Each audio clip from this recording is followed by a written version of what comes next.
I want to talk about the Dulo Dulo or Tabak Maliit, the pocket stick. If you do Japanese martial arts, it's um, known as the Kubotan or the Yawara.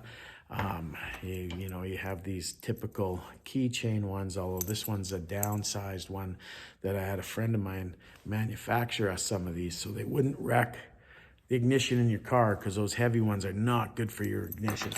So, I mean, this is a cold steel variety. This one I got from Virgil Cavada when he came to visit Calgary, and it's great because it's actually a massage tool. So you're not necessarily carrying a weapon when you're carrying this, which is nice, but it can be improvised into a weapon. Same with the flashlight. Flashlight's easy to improvise into a weapon. A pen is easy to improvise into a weapon if you train with these and if you understand their use. They're not gonna solve your self-defense dilemmas instantly because they don't have a lot of stopping power. And paying compliance against someone who's fully enraged is iffy at best. Someone who's in full fight mode, you can't expect them to be deterred by pain because they likely won't feel it. So if you're using one of these, be aware you got to be in the fight. You got to have good boxing skill. You got to have good grappling. You can't just depend on a tool. And that's one of the worst things about these things is, some lady will pick it up and be like, now I'm safe. Fuck no. No, you're not. If you don't get training with it, you don't understand the deeper aspects, the soft skills of self-defense. You are actually in more danger than you were before you picked up this thing because you're more likely to put yourself into situations that you wouldn't normally put yourself in. So if you're going to carry a tool, get the training, do the research, understand the tactics around the soft skills of self-defense, and then, carry something. But until you're trained with it, don't bother. Don't bother. Spend some time. Don't be lazy, okay? But we're going to go over some of the ways we train with it, and I hope you like this video. All right? Thank you. I want to add another caveat. Carrying a tool that's only good for self-defense can land you into deeper legal problems because it's not like you're carrying something that can illuminate or cut material or do mechanical repairs. You're carrying something for the purpose of hurting somebody only, which may not look good if you have to defend yourself in court after using the pocket stick.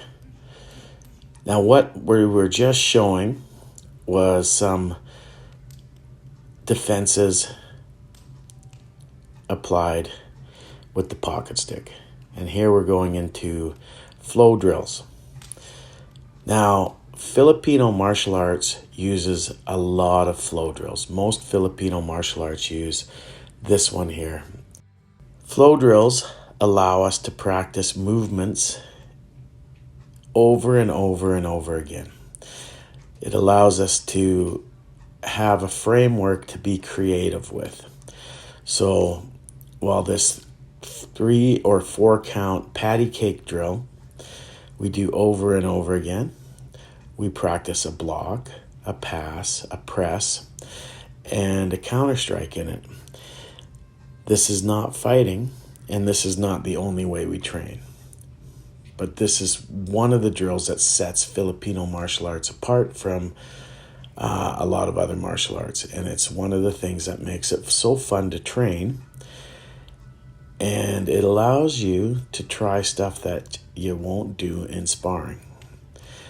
Now, you must also train pad work, sparring, and bag work if you're going to be a functional fighter. Those are very important ingredients to help you functionalize your fighting abilities. This kind of training, however, allows us to be creative without that much risk of injury, very little risk. And you can add a lot of variety of counter striking with the pocket stick in this drill, as you can see. You'll see that we change a little bit from 2 beats, 3 beats, and 4 beats in this drill. You can also add some interesting things like pulling the limb to take center line. You'll see Keith do it coming up here. And there he goes. He didn't pull me hard, just enough to practice. But if you wanted to take my center line or get me off his center line, he would have either pulled harder or moved. And he would have gotten to my side. These drills are a lot of fun to play. So you can do them over and over again, not get bored. They can become more and more competitive as you play. Creativity is key to making this training effective and fun. And I'll tell you, it is a very enjoyable way to play. And we'll finish with a little sombrada drill here that we kind of made up. But being creative like this is what makes training a lot of fun. Thank you.